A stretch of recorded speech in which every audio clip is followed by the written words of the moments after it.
और एक बात और स्मरण में रखो, गुरु को समझना और गुरु को परखना दोनों बड़ा भारी। दुर्वासा बाबा पहुंच गए द्वारकाधीश के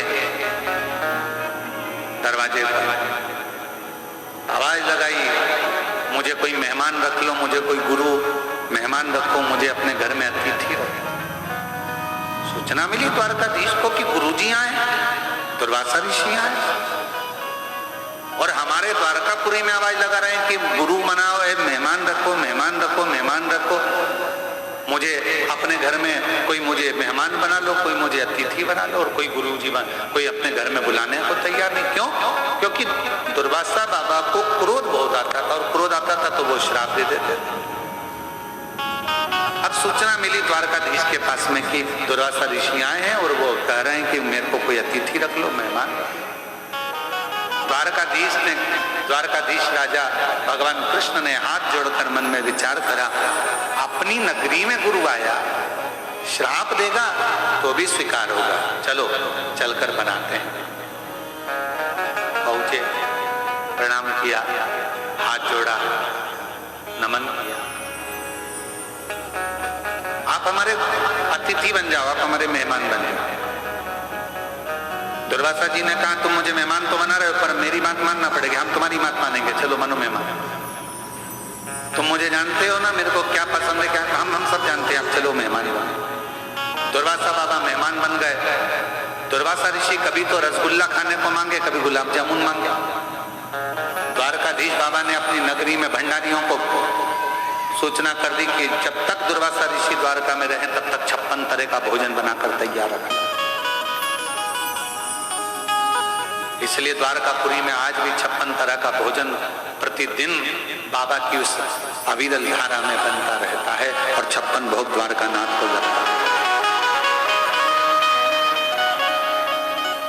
और मैं द्वारकाधीश पुरी के सभी विद्वत ब्राह्मणों के पावन चरणों को नमन करता हूं, उन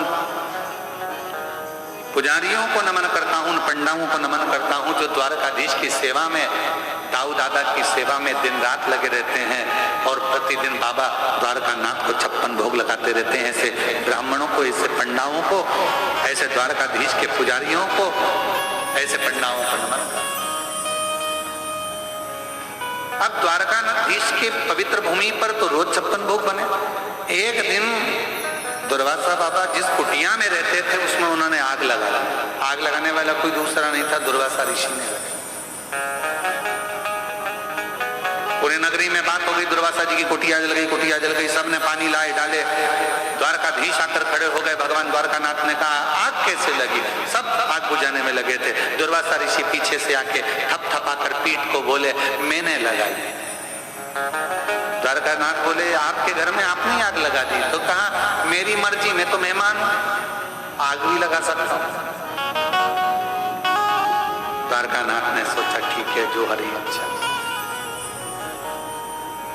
अब उधर तो झुपड़िया जल रही थी, और द्वारकानाथ से दुर्वासा ऋषि ने कह दिया कि मुझे खीर खाना है, अब्बी की अब्बी बोली। खीर लेने के लिए आवाज लगाई द्वारकानाथ ने, रुक्मणी जी खीर लेकर आई। रुक्मणी जी ने खीर द्वारकानाथ को दी, द्वारकानाथ ने खीर दुर्वासा ऋषि को दी। दुर्वासा बाबा ने खीर आधी खाई, और आधी खाकर भगवान कृष्ण के ऊपर फेंक दिया कटोरा।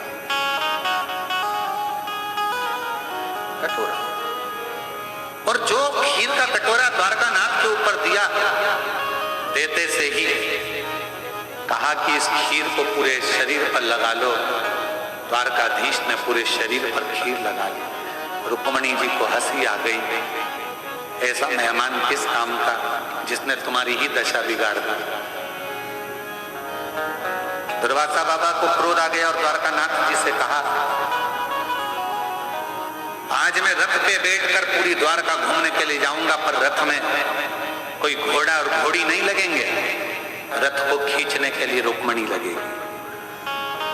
ये हंसी है ना, इस रुक्मणी को रथ खींचने के लिए लगाना पड़ेगा। माता रुक्मणी जी को रथ खींचने के लिए लगाया गया। भगवान द्वारकानाथ पीछे पीछे चल रहे थे। दुर्वासा बाबा हाथ में चाबुक लेकर लेकर रथ पर चल रहे थे। थोड़ी दूर रुक्मणी से रथ खींचते बना, फिर आखिरी में रुक्मणी जी चक्कर खाकर नीचे गिर गईं। जल का छींटा देकर उठाया और उठाकर दुर्वासा ऋषि ने कहा, द्वारकानाथ, इन रुक्मणी जी ने मेरी हंसी उड़ाई है, इनको तुम्हें द्वारका से त्यागना पड़ा। आज भी द्वारकापुरी में रुक्मणी जी का मंदिर द्वारकाधीश के मंदिर से कोसों दूर है। अगर आप लोग गए होंगे द्वारकानाथ कभी द्वारकाधीश दर्शन करने के लिए, तो आपने दर्शन किया हो। और भगवान दुर्वासा ऋषि ने कहा कि मैंने तुझे खीर खाकर तुम्हारे शरीर पर खीर फेंकी थी, वो खीर तुमने पूरे शरीर पर नहीं लगाई। कहा नाक लगाई तो शरीर, पूरे शरीर पर, पांव के तलवे में वो खीर नहीं लगी। प्रभु आपकी खाई प्रसादी थी, मैंने सोचा पांव के तलवे में कैसे लूं। दुर्वासा जी ने कहा,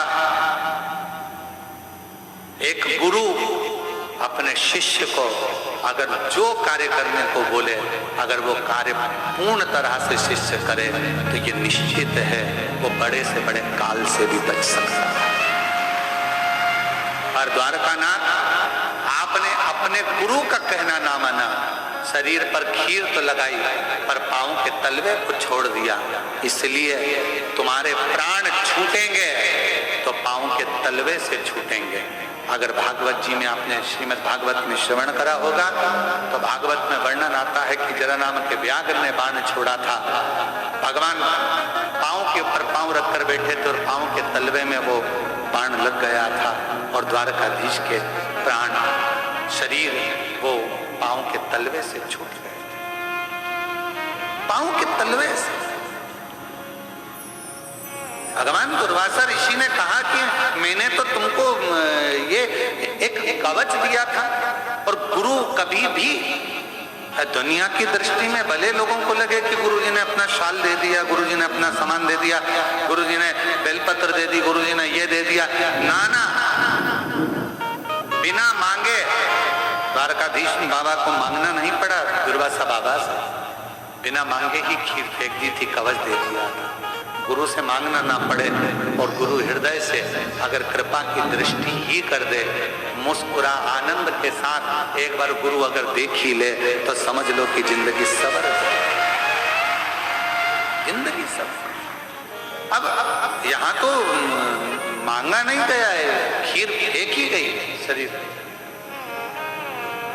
कई लोग कहने ये शॉल तो इतना 50 रुपए का होगा, 200 रुपए का होगा, गुरुजी ने जो दिया वो 200 का होगा, 250 का होगा, 500 का होगा, 1000 का होगा, 10,000 का होगा, या गुरुजी ने जो दिया वो छोटा मोटा होगा, हल्का फुल्का होगा। पर गुरु शिष्य को कुछ भी हल्का नहीं देता, वो गुरु शिष्य को उतना देता है कि वो हल्के से वजनदार होता चले, हल्का नहीं देता। कितना सुंदर कहा है, एक करोड़पति व्यक्ति, एक धनपति व्यक्ति, एक अरबपति व्यक्ति, एक खूब अच्छा विद्वान से विद्वान व्यक्ति खूब पढ़ गया, लिख गया, खूब आनंद की जिंदगी में जी रहा है। स्वामी विवेकानंद जी का संवाद है रामकृष्ण परमहंस जी से।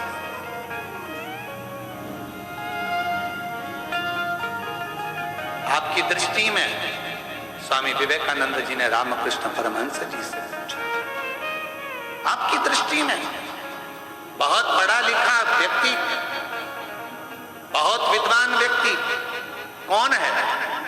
रामकृष्ण परमहंस जी ने उसी समय पर कह दिया,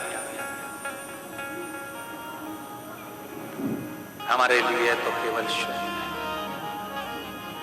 शुद्ध, हाँ, कोई बड़े ओहदे पर जाकर बैठ गया, बहुत बड़े पद पर जाकर बैठ गया, तो रामकृष्ण परमहंस जी कहते हैं हमारे लिए शुद्ध।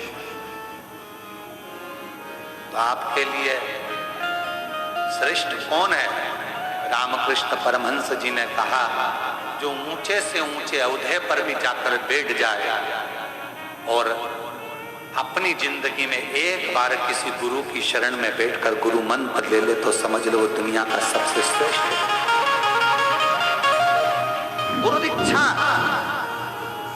आप कितने बड़े इंजीनियर बन गए, डॉक्टर बन गए, कलेक्टर बन गए, आईएएस ऑफिसर बन गए, आप मिनिस्टर बन गए, मंत्री बन गए, आप कितने बड़े भी पद अधिकारी बन गए, आपके पास में आगे पीछे कितनी भी फोर्स लगी हो, पर यदि आपके पास में आपका गुरु का मंत्र नहीं है तो ये सारी जो डिग्रियां हैं, ये डिग्रियां तो केवल पृथ्वी तक चलेगी, पर गुरु मंत्र की एक छाप इस कलेजे में, इस शरीर में, इस मन में लग गई तो वो डिग्री वहां तक चलेगी। वो डिग्री, गुरु मंत्र केवल मंत्र नहीं है, गुरु दीक्षा केवल दीक्षा नहीं है। गुरु ने आपके ऊपर छाप लगा दी है कि तू अब शिव का हो गया, शंकर का हो गया, शिव का, तुझे कोई मिटा नहीं सकता। तुम लोग सब बाहर से आए हो, अरे बोलो तो जम के, ठीक है। अगर बाहर से आए हो तो यहाँ से जाते जाते आप लोग रोड पे से जब चलो तो देखना पेड़ों के ऊपर सफेद कलर पुता रहता। जंगल में कहीं जाओगे तो पेड़ों के ऊपर रास्ते रास्ते में सफेद कलर थोड़ा थोड़ा सा पट्टा पुता रहता। क्यों पुता रहता है? क्योंकि वन विभाग वालों ने कह दिया ये पेड़ सरकारी है।